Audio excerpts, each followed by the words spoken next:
Hey sis, and welcome back to my channel. My name is K-Fit, a certified personal trainer, and in today's video, in today's lesson, we're going to talk about how to get a flat stomach in a snatched ways without overworking yourself and without having to actually go to the gym. So a little disclaimer before I start this video, always remember that everybody's body shape is set up differently, and these are just words of advice and just tips you could take. I'm not telling you this is what you have to do exactly. This is just advice and tips, and if you don't find these tips helpful, you don't have to do them. But this is just for my girls who, just want some extra advice from someone who actually did it themselves. So without further ado, let's get right into this video. So the first thing that everybody needs to do is to fix their food intake first, or what they are eating first. You want to try to cut out processed foods, fast foods, greasy foods, all that fried junk food and all that. You want to try to cut that out because, for one, that contains so much sugar and grease in general, and that is normally stored within our belly fat area. All that sugar and also leads to bloating. So you want to focus on meals that are high in protein, fiber, and healthy fats. Okay, so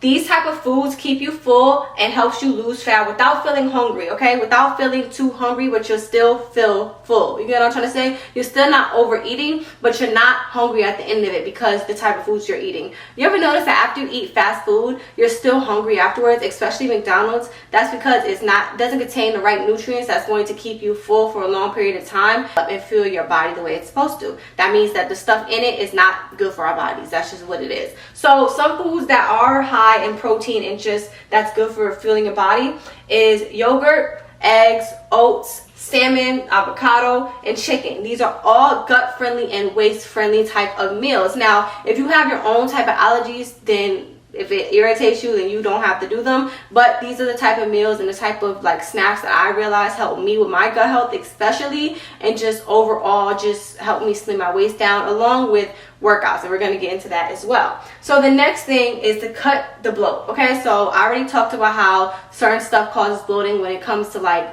eating processed foods and fast foods, but another thing that can cause bloating and inflammation is dairy, fizzy drinks, and anything high in sodium. Okay, so I want you to understand that most of the time you're not fat, you're just bloated and your stomach is inflamed because of the stuff you're eating. I noticed that if I go a whole week eating bad or eating processed foods, I'm going to naturally look bigger, not because I gain weight, but because all that food is not really being digested right and it's causing major bloating.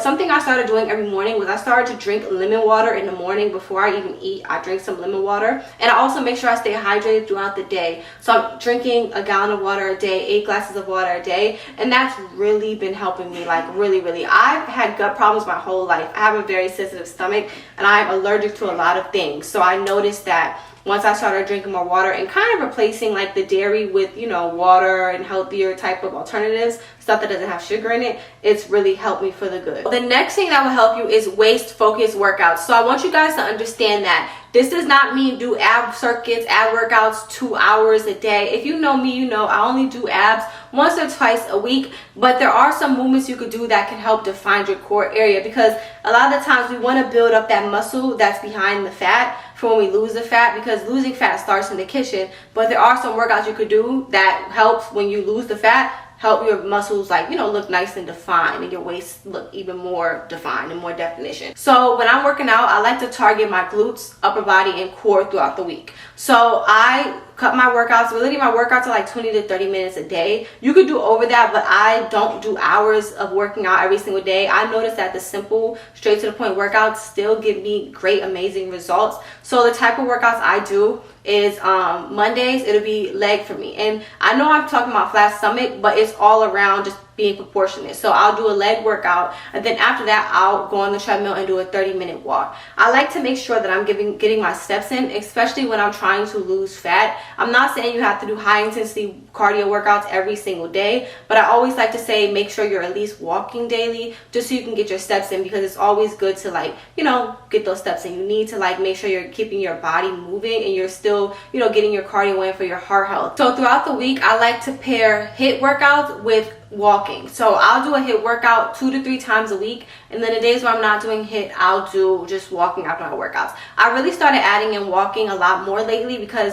I realized I was overworking myself because I was doing intense cardio after every single workout, and I realized I don't have to do that to lose fat. And a lot of people think that that's what they have to do. Yes, HIIT workouts are great for your body and just great for your overall health, but you don't have to do them every single day. It's good to give your body some rest and just take it down and do steady level type of workouts. So I split it to where, you know, HIIT is twice a week, and then my walking, I walk every single day. If I'm not doing a HIIT workout, I'm walking. So either walking outside or walking on a treadmill. Even if you only walk for 10 minutes, you want to make sure you're just getting some of your steps in general, okay? I want you guys to also understand that starving slows down your metabolism, okay? So starving yourself is not going to help you lose the fat like you think it is. You want to make sure that you're eating at least 3 meals a day. Now, this might sound like a lot to some, but when you're working out, especially since you're going to be doing cardio and burning off, you know, calories and fat in general, you're naturally going to be a little bit more hungry, right? So I'm not saying force yourself to eat when you're not hungry, because that's just not realistic and that's miserable.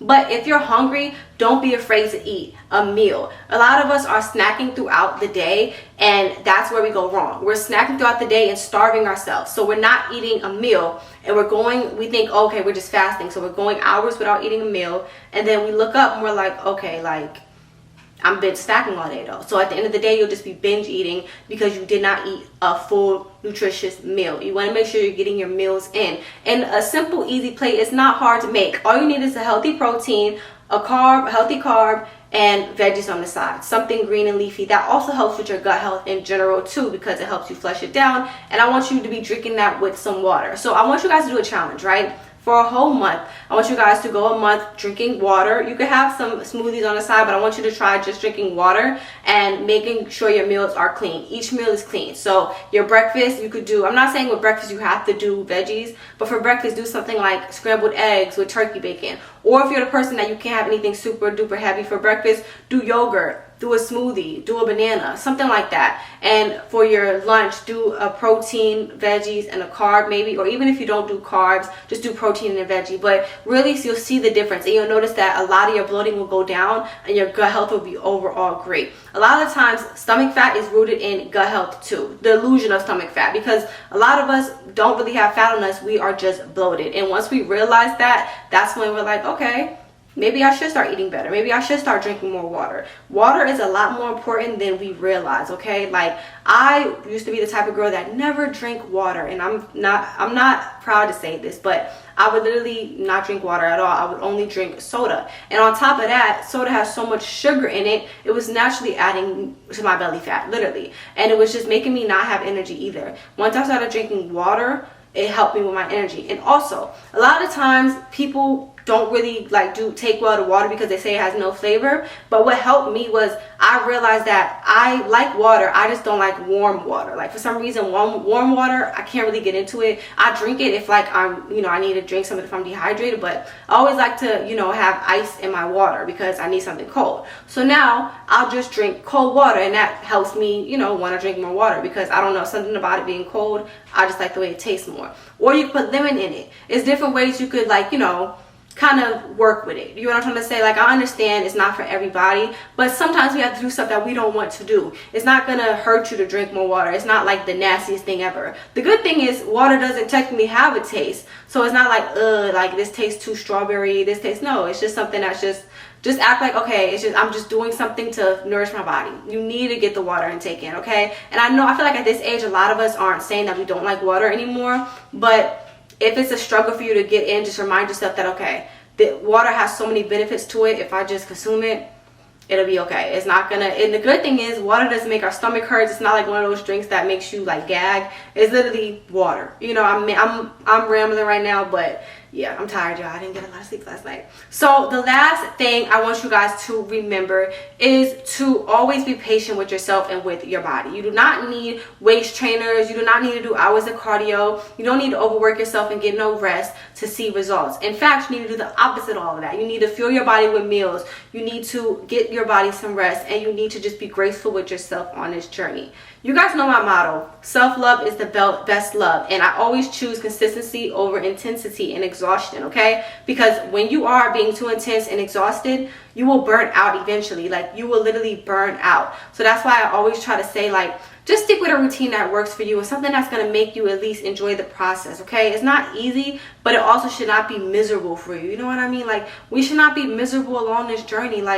I don't know, I'm granting right now, but I really don't like that stereotype where they say all or nothing, because I really personally feel like it's hard for us to show up every day and give our 100% all the time. But if I'm giving my 80%, that's still good. I showed up, you know. Take pride in showing up, because it's not going to be peaches and rainbows all the time. You're not going to be motivated all the time to do this. You have to rely on just discipline and consistency. And when you love yourself, you will show up for yourself. So really, really dig deep in yourself. And before you even start this journey, make sure that you are loving yourself, because you have to love where you are now in order to get somewhere better. Because if you're doing this out of insecurity, you're going to punish yourself and struggle, and that's where you start to undereat. That's where you start to overwork yourself, because you're not loving where you are now. So it's like you'll do anything to get to somewhere else because you just hate how you are now. So don't be like that, because I've been there. I literally would hate myself in the moment, and I would just overwork myself. Even if I would literally torture myself just because like I wanted to get to a certain level so bad